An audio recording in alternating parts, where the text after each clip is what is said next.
Welcome to TFC Transplant Talk, where you'll find the most up-to-date information on topics that matter most to you and your loved ones. Join us in our engaging recorded interview series between transplant healthcare professionals and families living the transplant journey. We are your partners in transplant information, improving the lives of both the recipient and everyone around them.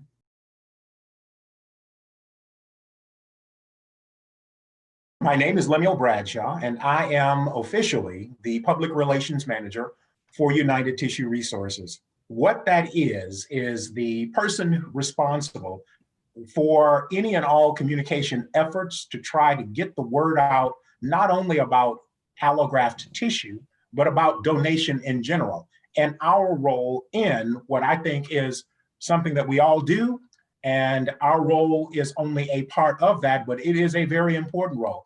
Let me tell you why I think that's necessary. It is easier for people to grasp the concept of needing a kidney, not getting a kidney, and dying, needing a heart, not getting a heart, and dying, lungs, and so forth. Even if they don't know a lot about donation, they can grasp the concept of need. And those are organs that they've heard a lot about, and therefore they think maybe even that they know a lot more about it than they do. But at least they can grasp that concept. It is sometimes more difficult to get people to understand what I mean when I say tissue or corneal donation. So I have a counterpart that I work with as well from our local eye bank and the eye bank also down there in San Antonio, who are trying to get their stories out. What we do and how it fits into the larger donation equation. I'd be happy to share more thoughts on that in just a moment. To tell you first about my organization, we've been doing what we've been doing since 1985, or as I sometimes like to say, since Prince first sang Purple Rain, we have been a central distribution point and surgical recovery headquarter organization for allograft tissue. That is bone, skin, veins, ligaments and tendons, nerves, heart valves, and dermal tissue. All of that can be surgically recovered and stored for use by surgery centers and hospitals that may call on us to provide life-saving and life-enhancing transplants throughout Central Texas, where we started, and now into South Texas as well. We were pioneers in this area for this type of transplant procedure. There was no one before us, and surgeons in the Central Texas area needed a quick and ready supply of tissue for people who needed these procedures. And they were before having to go as far as San Antonio or Houston or Dallas to get those grafts shipped in before there was a tissue center of Central Texas. They called on the Travis County Medical Society, who accredits all the doctors in the area. If you say you're a doctor, you have to go through them to show that you have the credentials, and they give you the badges and so forth. Well, that same organization looked for talent, a nationwide search, and found the people who established us. We were at one point, you heard me say the name, the Tissue Center of Central Texas, and that's how we got our start. And ever since 1985, we've been doing what we do for people in need, recipients in need throughout our service area. But a picture says 1,000 words. And so I put together a little, like 2 or 3 slides, just to show you some examples of allograft tissue in use and how it saves and enhances lives. So this, first of all, this shows you, of course, all of the different types of donation made possible by one person who says yes and registers their intent on the Donate Life Texas registry, or one family member who on the very worst day of their lives says yes to the possibility of their loved one becoming a donor. Everything on the left-hand side of this slide is something that probably is very familiar to everyone on this call. Whole organs that can be surgically recovered and used to save lives. So you have 2 lungs. I always say at this point, let's do a little early or late afternoon math real quick to show you the benefit of just one person saying yes. So you have 2 lungs, 2 kidneys, a heart, a liver, a small intestine, and a pancreas. 8 whole organs that can be surgically recovered and immediately used to transplant into people and save lives, with, of course, that lobe line in the liver, kind of looks like a dividing line, sometimes makes it possible for the liver to be split into 2 pieces so that two people's lives can be saved by just one liver donor, meaning that 8, maybe 9 lives could be saved by whole organ transplantation. That's everything you see on the left-hand side. Throw in what our eye donation colleagues do here at the top. You see eye tissue. As I like to say, we aren't talking about taking an eye from one person and using it in someone else. We're taking that lens-like structure on the front of each eye, the cornea, one per eye, can go to 2 different people, so the 2 people can be affected, given the gift of sight from one corneal donor. In addition, it might be possible to use that tough outer layer that surrounds the eye, called the sclera, kind of holding everything together, divided into 4 equal pieces per eye. We're talking now 4 and 4 on the sclera. By the way, they can use sclera to repair damage to the eye or damage done by disease. That means 4 and 4 on the sclera, 1 and 1 on the corneas. Added to the 8, maybe 9 whole organs, we're already talking about 18, maybe 19 lives saved by the decision made by one donor or one donor family. Throw in what we do at United Tissue Resources: bone, skin, veins, ligaments and tendons, nerves, heart valves, and dermal tissue. Heart valves both, heart valves both pediatric, transplants for children, and adults. All of that can be used, and in total, that increases the potential benefit of the decision of one donor or donor family to over 75, 100, 150 or more people being affected by just one donor.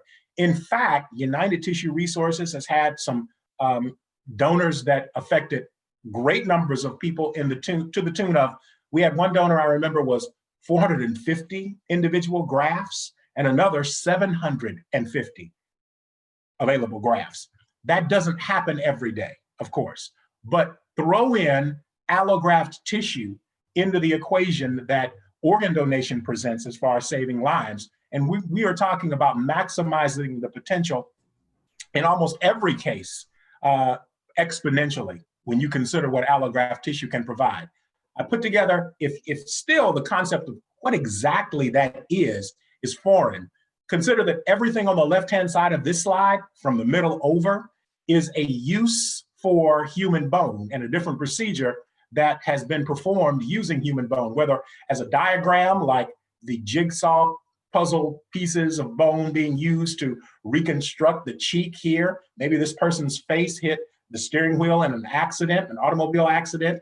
Here's spinal fusion having been performed in this diagram using the same section of the hip, the iliac crest, that is used in this dental procedure. Bone is so flexible, it can be ground and poured into the jawline so that dental procedures can be done. And then take a look at this one.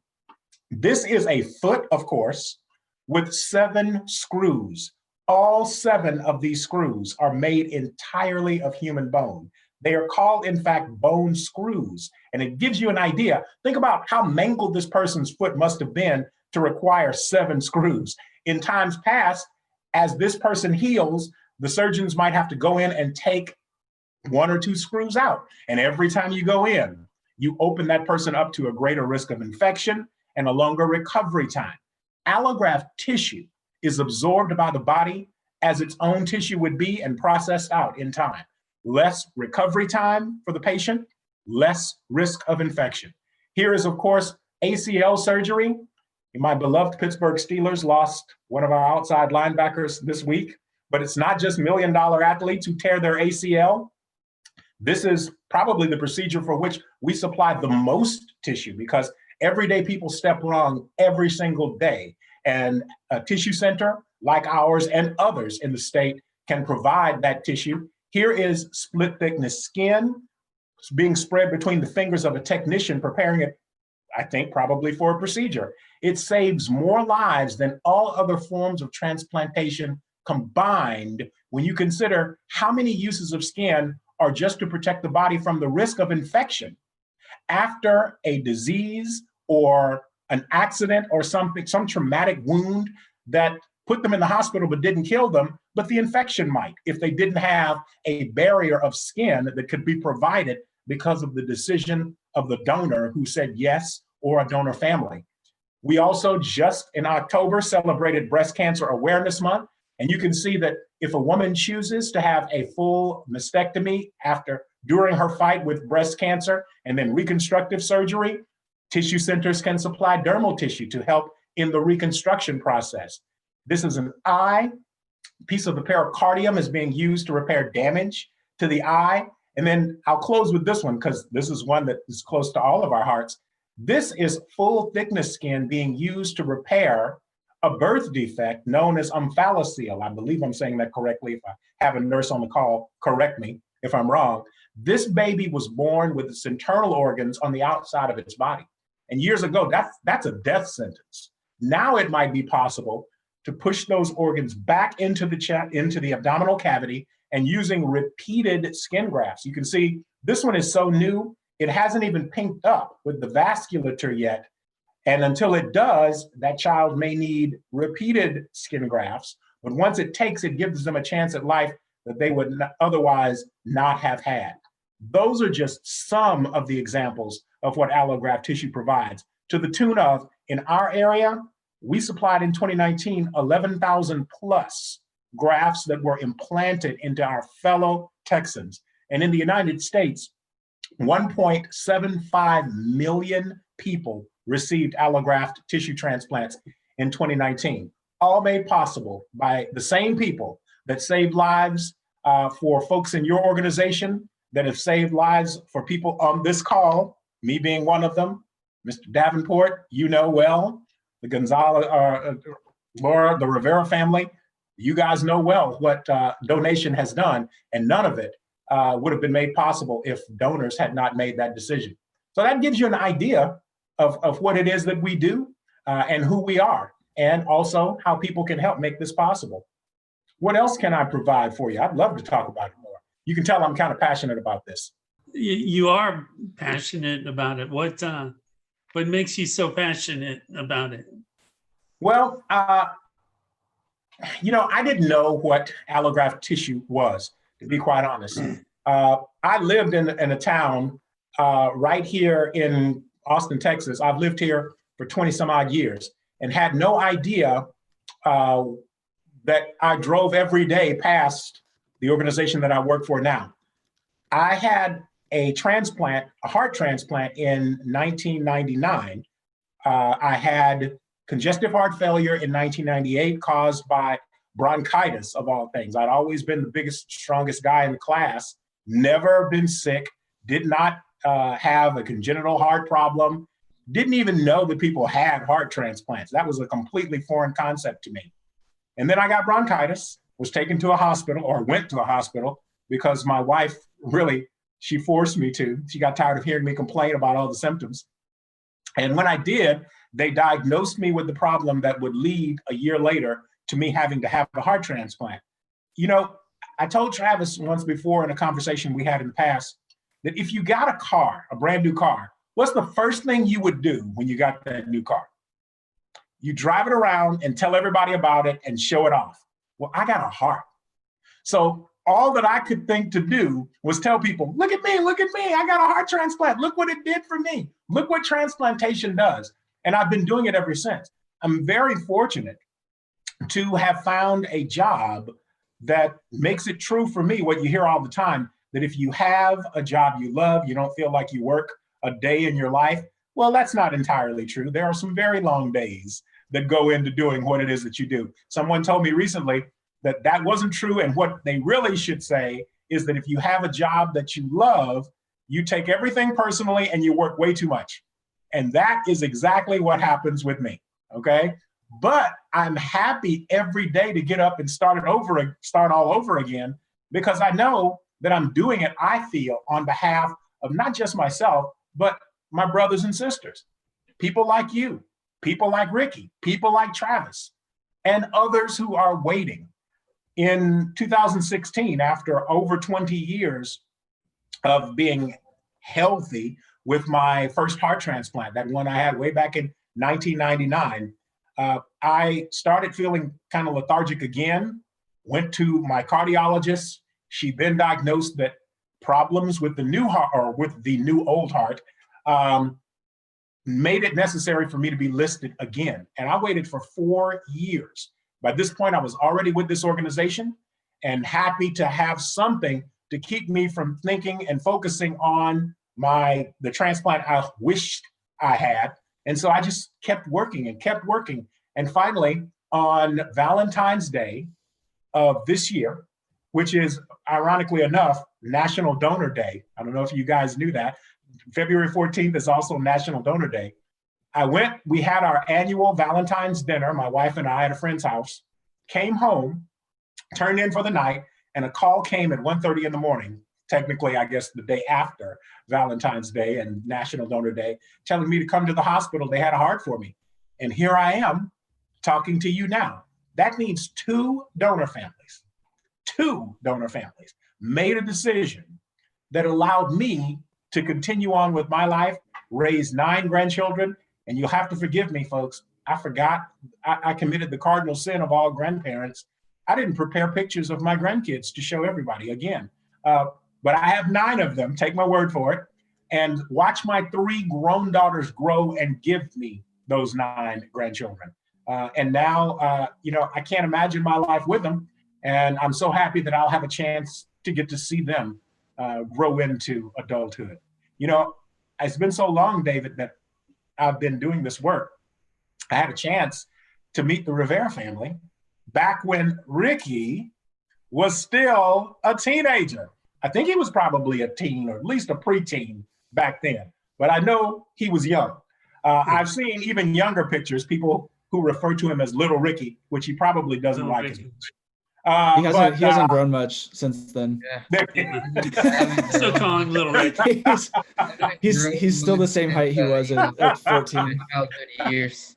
Well, it's so funny. I have pictures of him even younger, and I look at him, and of course, he's still a young man. So I look at the pictures, he just looks young. I look at myself in those pictures and go, man, I look so young. What happened to me?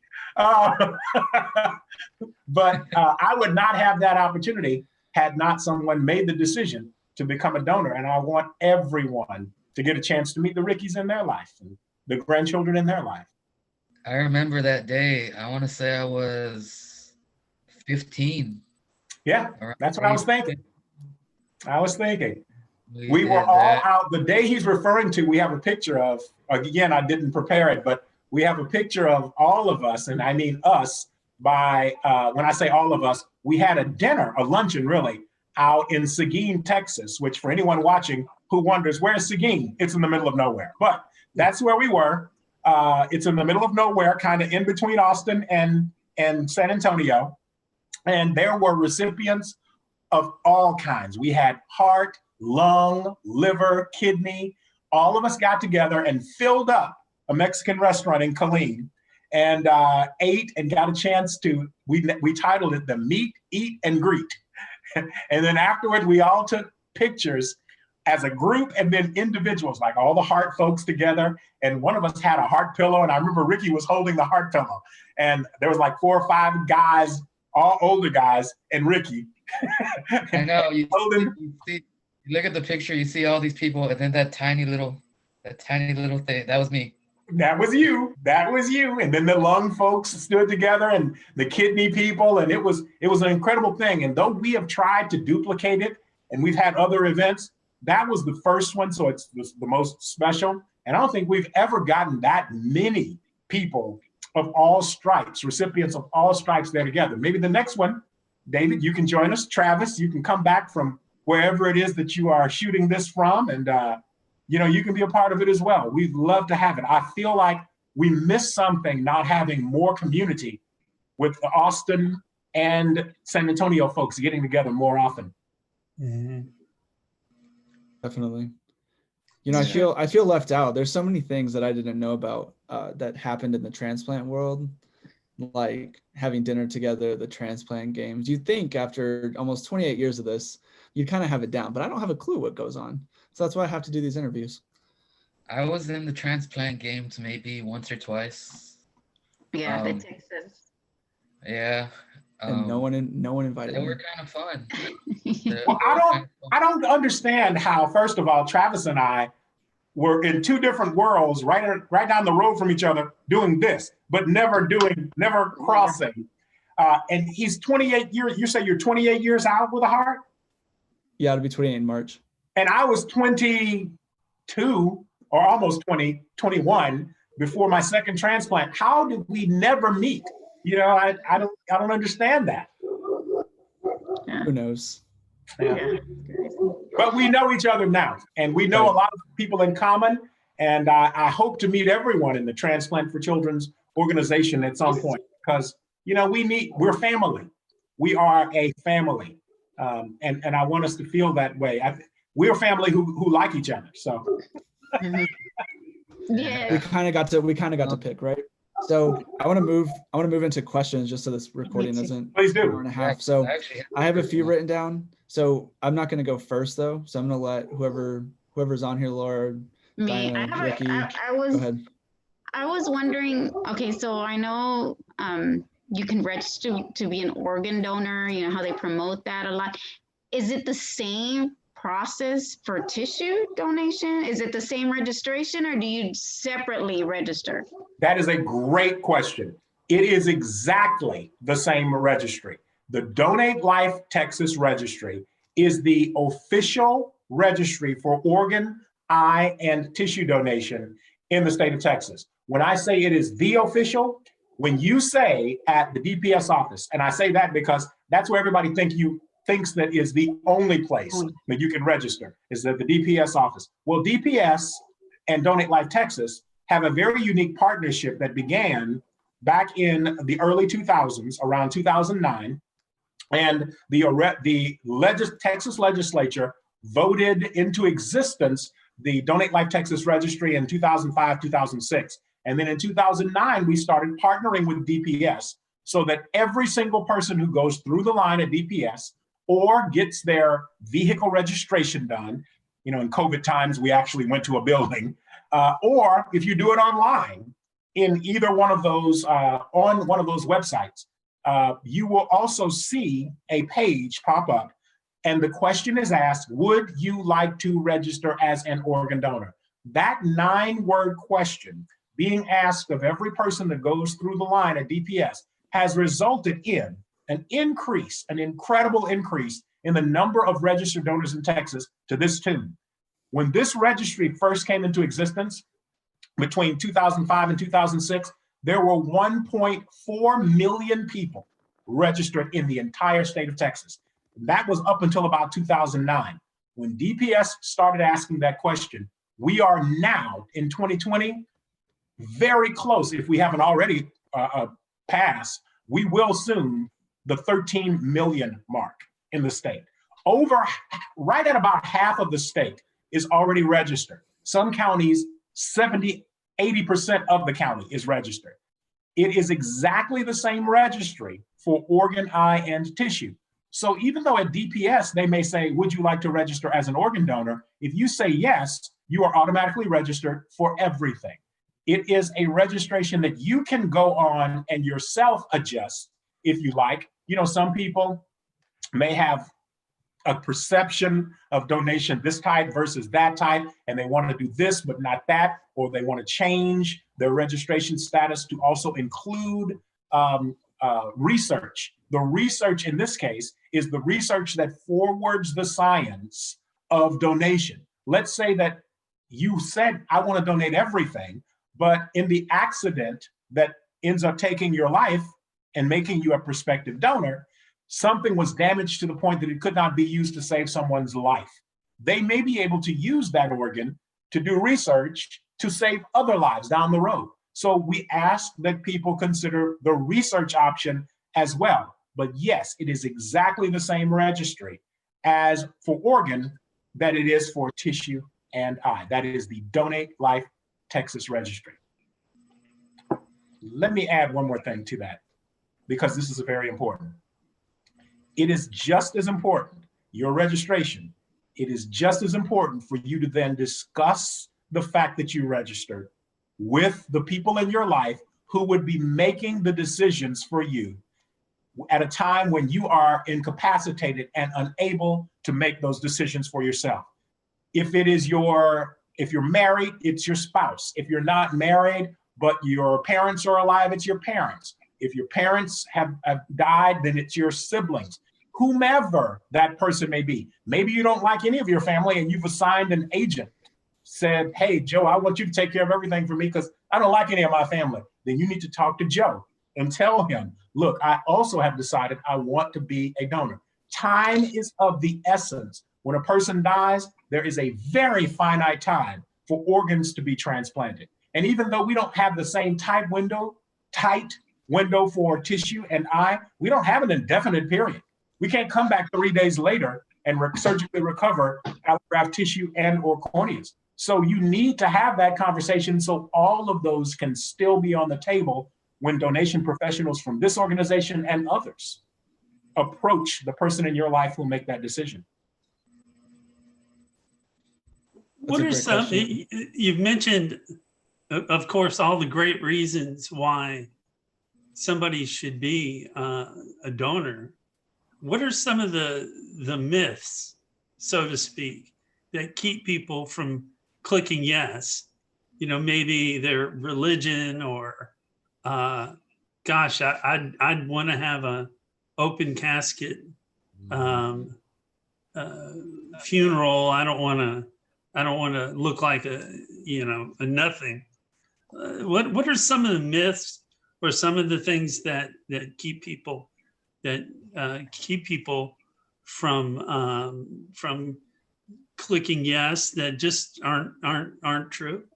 So, as the saying goes, there's nothing new under the sun. So much is that true that most donation organizations, certainly Donate Life Texas has this as a page on their website, and the others in this area, like the Texas Organ Sharing Alliance, has it on their site, and others, we have it on ours.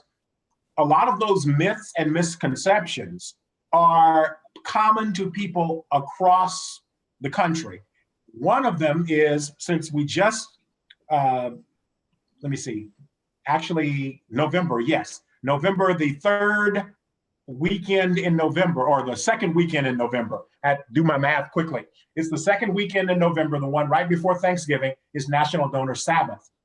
That is a time when donation organizations reach out through communities of faith to people who are people of faith, to let them know that your religion, this is a common myth, my religion doesn't allow me to be a donor.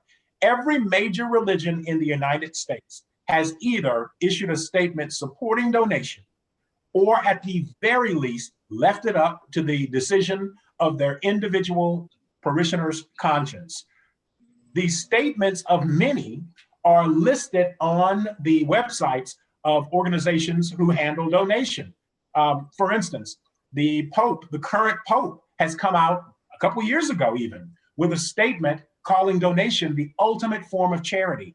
We know we live in an area where there's a large Catholic population, and that can sometimes be a challenge to get people in certain communities to consider donation because they may think their religion doesn't allow it. The Pope himself said that it is an act of charity.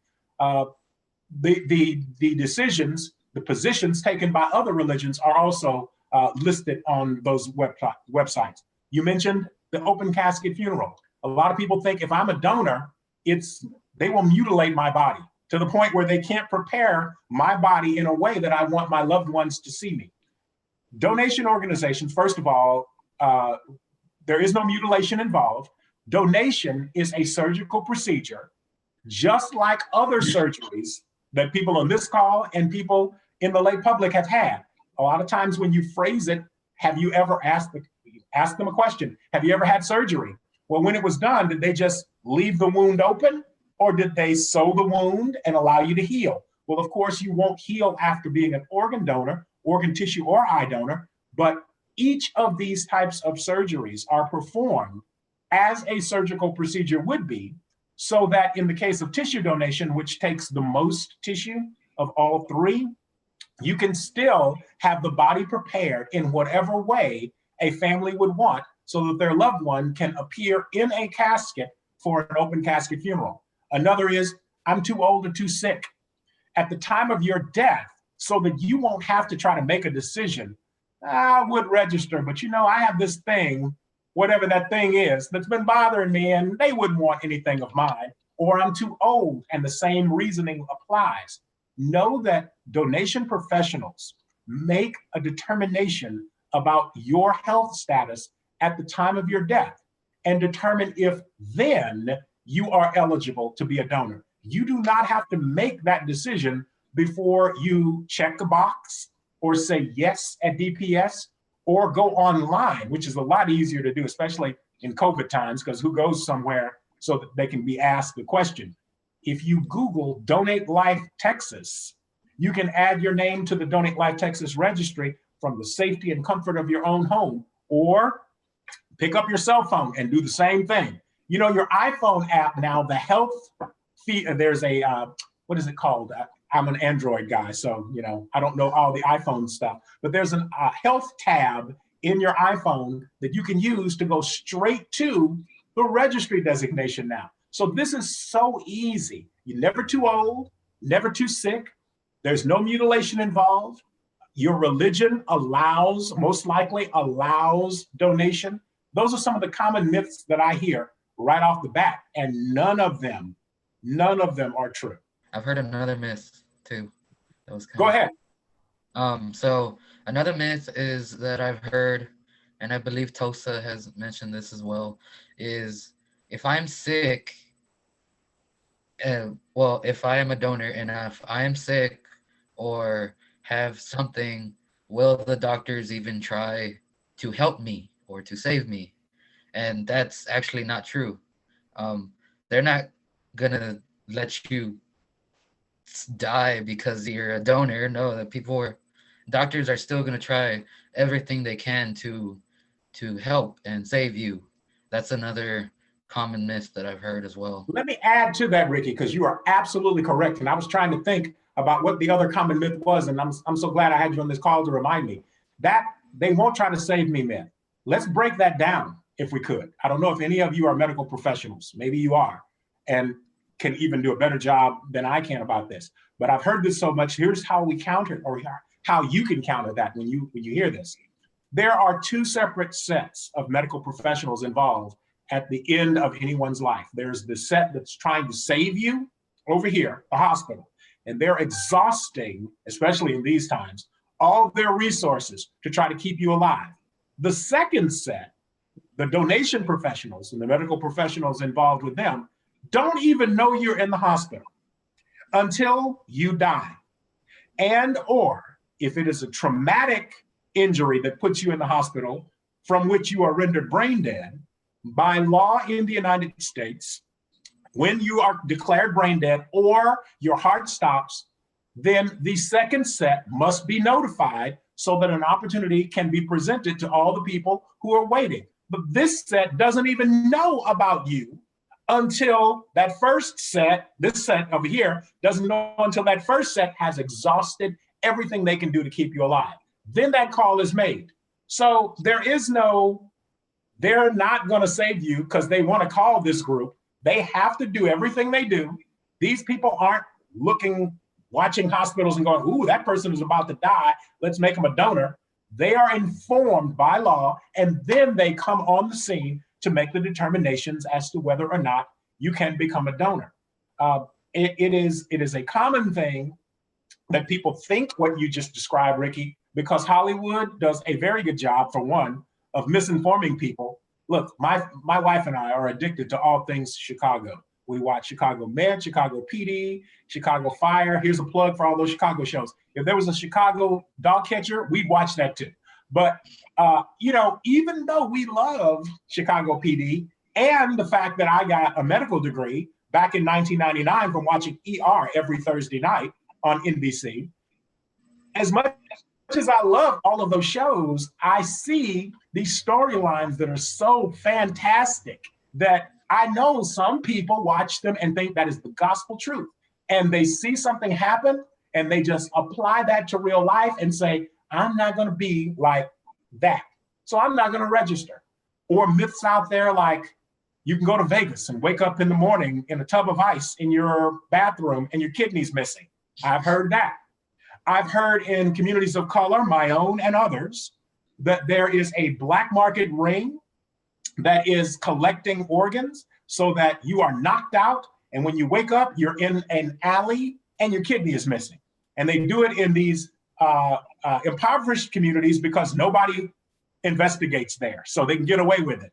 I've heard pretty much everything in 20 years. And there's always a way, like you said, like you brought up, Ricky, to counter with reasoning all those myths and misconceptions. And there are a lot. I'll tell you this. Let me give you some interesting facts, I think, about allograft tissue that makes it different. You know, we talked about the two medical professional, the groups of them in the hospital and the ones that handle donation. And in the organ donation world, you know, we are the direct beneficiaries of very fast acting procedures. You have hours, literally hours to get an organ from the donor to a waiting recipient. And we all live in Texas. We know Texas is big. There's a scramble to get that to happen. For allograft tissue, what makes it different, and our colleagues and I, is that you can bank or store the gifts that our organizations help to transfer from donor to recipient. Here's what I mean by that. Let's say, for instance, you are a heart recipient. I've worked enough with them in presentations and so forth to know that there's a 4 to 7 hour window from the time an organ is a heart is surgically recovered until it is given, not taken to the hospital, not in the parking lot of the hospital ready to go, not on the back table in the operating room, but in the recipient. 4 to 7 hours, that's the time frame. For allograft tissue, we have an extended window of time that we can do the surgical recoveries and the tissue still be preserved for transplant. It may be double-digit numbers. I won't say exactly how, because I never want to give people the intentions to think, oh, we got this much time. I heard Mr. Bradshaw say it. I'm just going to say it's longer than for organ donation, but it's still not indefinite. And what that means is that once it's surgically recovered, it is then sent to be prepared for transplant so that organizations like mine can store or bank that tissue.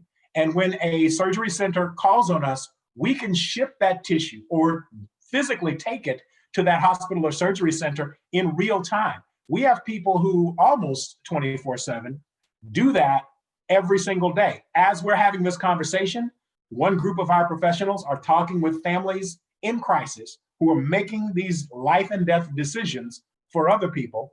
And then we also have a group who do nothing all day but take tissue from where we have it to places that need it. So it's a little bit different from the organ world. The eye banks that we partner with do much the same work in much the same way. They can't store corneas for as long as we store tissue, but they can store it for several weeks until such time as it is used for transplantation. All of it, though, is made possible by people making a decision concerning donation that starts with the registration on the Donate Life Texas registry. Yeah, that's really cool. I remember you mentioning that in our previous call where you were sharing your story. I have a question. Is rejection still on the table when it's tissue or bone graft or something of that nature? That's a very good question. That's one I should have thought to give you an answer to even before you asked that question. I'm glad I have you here. No, the answer to that is no. Unlike organ donation, tissue and corneal recipients do not ever have to take anti-rejection medication. And that sounds, once again, like a fairy tale to people like myself and others on this call who have probably taken anti-rejection medication for two decades at least. But first of all, corneas are avascular, and that contributes, meaning no blood flows through them. That contributes to them not having the recipients. There's no need for them to have anti-rejection medication because, you know, the factors in the blood that make you reject this foreign object forever, your organ will be thought of as a foreign object by your white blood cells. Because of that avascular nature of the cornea, they don't have that issue. With allograft tissue, the preparation process from donor to recipient, in that process, what is left as a result of the processing is a scaffolding only. The biological markers of the donor are stripped away so that what is left is a scaffolding that when implanted or when transplanted into the body of the recipient allows the recipient's own cells to grow on that scaffolding to repair whatever damage has been done or to fill whatever need there is in that recipient's body. And because of that preparation, again, no anti-rejection drugs are needed. It's an amazing thing. And it was a concept that I had to get used to, having come into this world through the transplant portal, the organ transplant portal, and all I ever knew was anti-rejection meds and the side effects of anti-rejection meds and the taking them by the truckload, and they're not easy on the body. And in fact, David, since you mentioned that, not easy on the body, the reason that I had to have a second transplant was because the very drugs that were keeping me alive caused vasculopathy, or a hardening of the blood vessels in my transplanted heart. It took 20 years to do it, but it did it. And in long term, they warned me, but when you hear something 20 years, way back, and you keep going and everything's been going fine, I didn't think about it. And it was because of that I ended up back on the list. So, transplant isn't a cure, but it is a solution. It is a solution. Yeah, it makes a lot of sense. This is going to sound silly, but I never understood why it was called the Eye and Tissue Bank, but now we have an answer. Because we bank or store. You store it like a bank. Exactly. Wow, just like the blood bank. The blood bank. And a lot of blood and tissue organizations like my own, we're partners. We were the blood and tissue center of Central until about 2014 or 16. Well, actually, I started in 2018, so I guess I started in 2012, so I guess it's about 2016. We changed our name to United Tissue Resources because we were the tissue center of Central Texas. And as we were able, fortunately, to expand what we were able to do for people outside of just Central Texas, we changed our name to match our mission. And actually, even our blood bank here, they are no longer the blood center of Central Texas. They are We Are Blood. I have to give a shout out to my colleagues right down the hall. Well, they would be down the hall if I wasn't at home. Right now, my wife is my colleague working in her home office as well. Awesome. That's, I don't know why I never knew that. I bet, I have a feeling though, I'm not the only person that's going to listen to that and just have a total mind, like brain blast, because I never would have put that together. Very cool. Matter of fact, we can make or store allograft tissue in some cases, bone and skin, 5 years, up to say almost 5 years.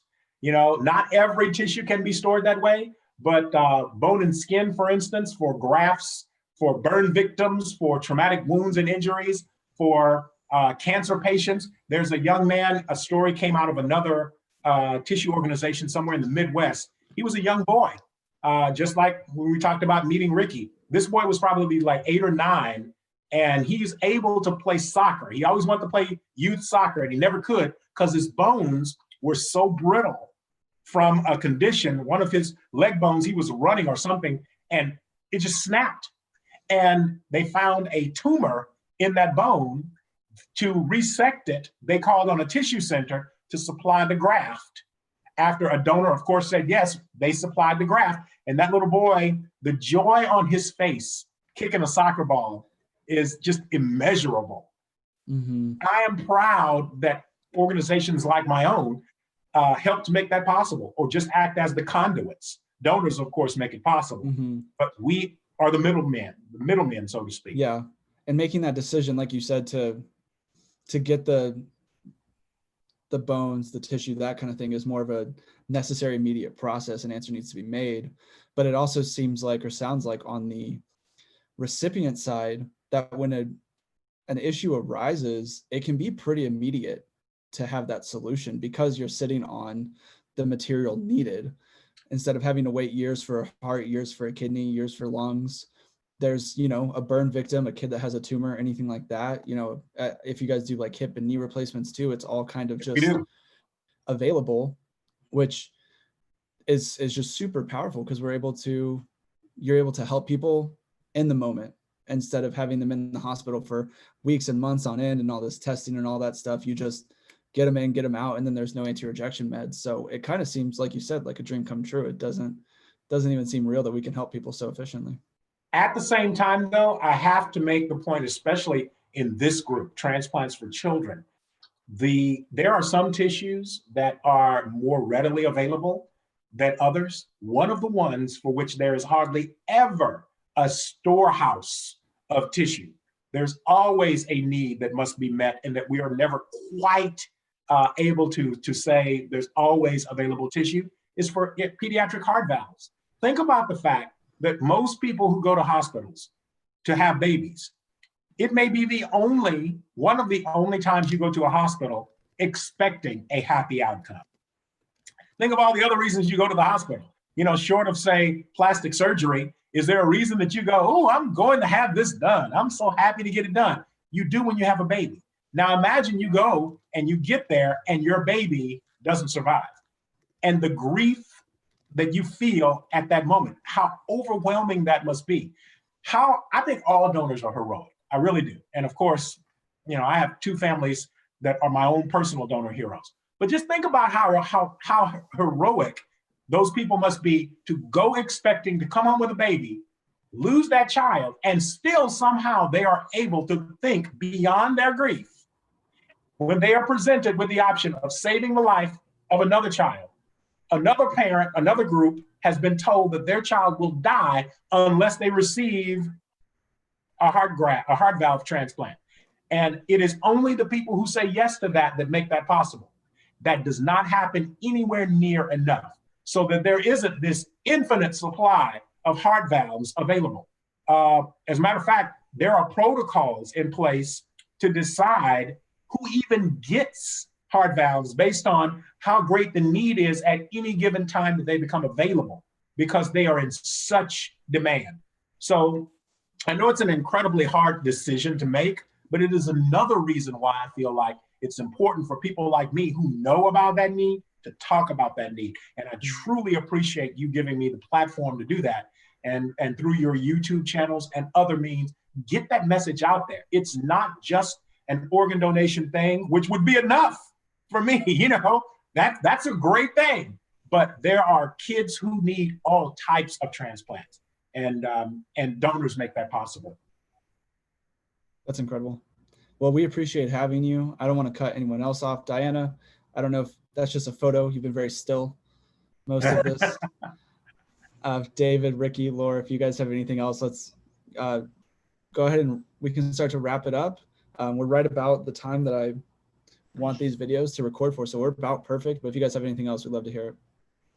Just it's good to see you, my friend. Yes, thank you. I have like maybe 2 questions. Oh, okay. Go ahead. One is I've heard this old term donating my body to science. Oh, yeah. And every time people hear that, they believe, their body's gonna be experimented on, or they're gonna do something to the body. How would you tell somebody, that's a myth or misbelief? So first of all, I want to say that donating your body to science is not, I said 3 times so people will not confuse when they rewind this tape. Donating your body to science is not the same thing as organ, eye, and tissue donation, nor is it the same as when I mentioned earlier that research option. When you register, you can also check the box, if you will, for research that can be used to advance the science of donation. That's a hard no, it is not the same, period, hard stop. The second sentence is, there are great and reputable organizations out there that are part of the, quote, donating to science term that do incredible work, separate and unique from the Donate Life Texas Registry. And therefore, I don't want to in any way take anything away from the reputable organizations. For instance, in San Marcos, Texas State's Forensic Anthropology Department is an organization that falls under the Donate to Science moniker.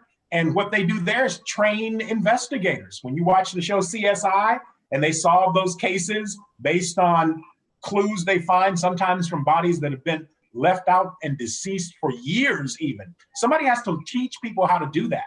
And that's just one of the things that donating your body to science helps make possible. Also, donating your body so that surgeons can practice, doctors can learn, all of that and many, many other things fall under donating your body to science. It is a worthy and worthwhile thing. It is not our thing.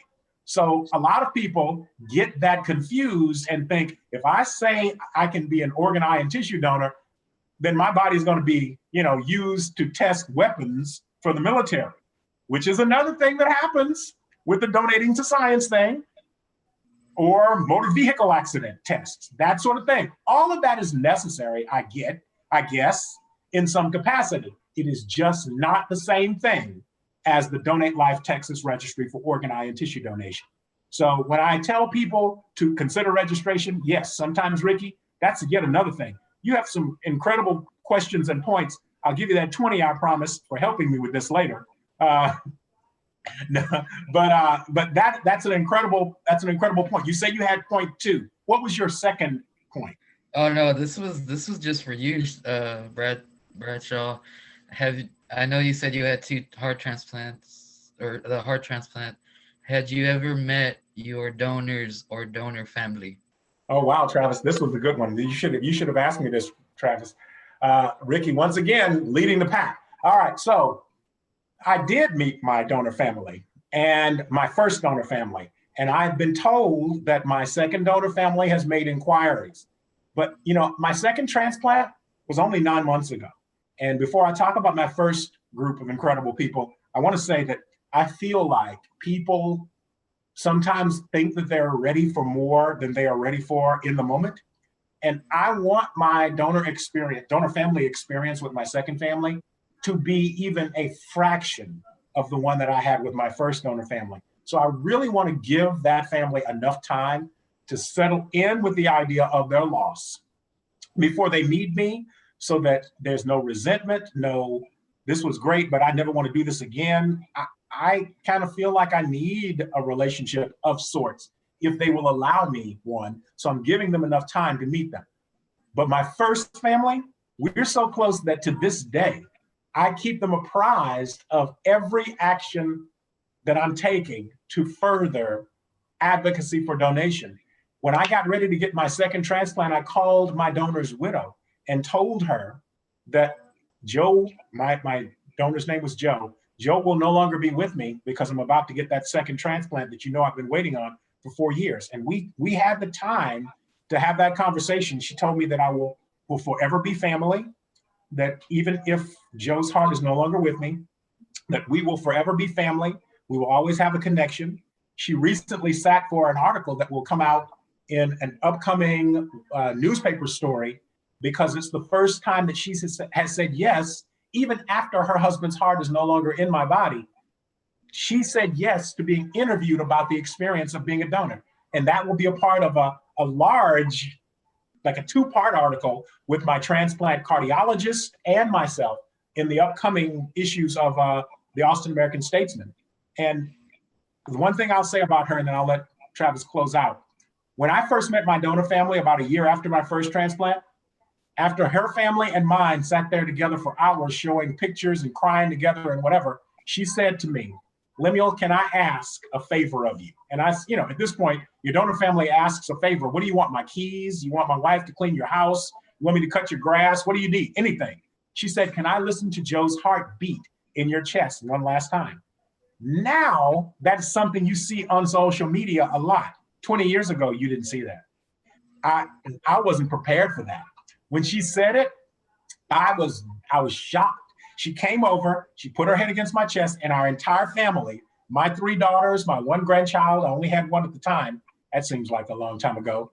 Her 2 daughters and her 2 grandchildren, we all huddled together. And the only thing you could hear was the sobbing as we sat in silence so she could listen and say goodbye. We've had a bond since that day that I hope will continue forever. And it seems like it will. And I want this, I'm greedy. I want the same thing again with my second donor family. So we'll give them time, and then I'll reach out. And I hope that you guys have all who have received transplants had that opportunity. And if you haven't, that you get a chance to bond with your donor family. Thank you. That is an amazing story. I'm trying to keep it together over here. I know. Thank you for sharing that, and thank you for joining us tonight. Thank you for being here. We really appreciate it. Hopefully we can do more in the future. Yes. Absolutely. And if you know how to get one of those jobs where I can drive tissue or eyes back and forth, just let me know. Because You know, actually, we can talk offline, but I just posted the job postings just yesterday. really So look at that. if you want to join my team, you can still work for a Transplant for Children and come and work on our team as well, Travis. We'll let you. That sounds great. All right, everyone. Have a great night. Thanks so much for being here. Thank you. Thank you. See you later. Next time. Thank you. Bye-bye. Bye. Bye.